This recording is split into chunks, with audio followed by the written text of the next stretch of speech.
In the land of Ledum village, there was a rule: no one walks the red path at night. It was not just a warning. It was law. The elders spoke of those who had taken the path after dark and never returned. Some said they were swallowed by the forest. Others whispered that something waited on that path, something that did not forgive those who ignored fate's warning. Jaro did not believe in such stories. He was young, strong, and stubborn. To him, the elders' warnings were just tales meant to scare children.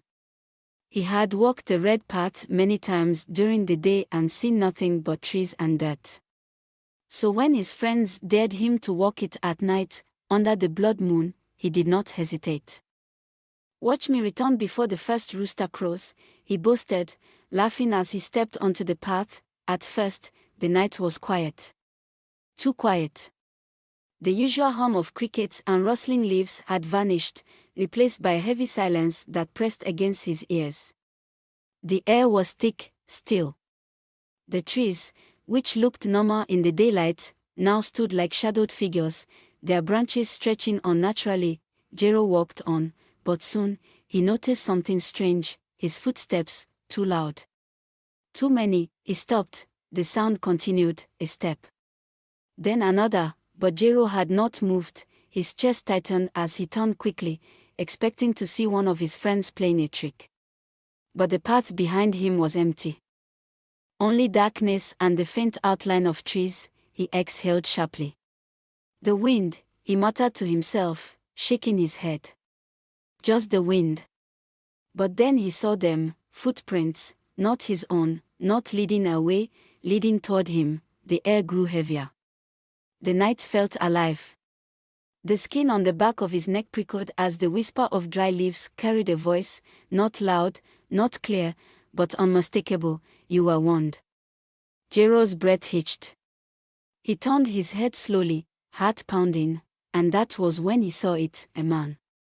Or something that had once been a man. His face was hollow, his skin stretched in over his bones. His eyes, black, empty pits. He did not move, yet the footprints in the dirt grew closer. Jaro took a step back. The figure smiled. "The path does not forgive. The path does not forget." Jaro ran. He sprinted, but the path stretched endlessly. His legs burned, his chest ached, but no matter how fast he moved, the shadows at his back stayed close. The voice was behind him now, whispering his name, laughing. Then, a bell, distant, faint, the village bell. He lunged forward, and suddenly, the trees gave way. He tumbled onto the village dirt road, gasping for air. The sky was still dark, but the blood moon had passed. The world was silent. Behind him, the red path stood still, untouched. As if it had never been there. Jaro sat up, his body shaking. And that was when he saw it, his footprints, not leading out of the forest, leading back in. Jaro never.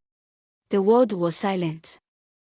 Behind him, the red path stood still, untouched. As if it had never been there. Jaro sat up, his body shaking. And that was when he saw it, his footprints, not leading out of the forest, leading back in. Jaro never spoke of that night. He never walked alone again. And from that day forward, when the elders warned the children about the red path, no one laughed, because now, they had proof. And some nights, when the wind is quiet and the leaves whisper, we know, he is still waiting.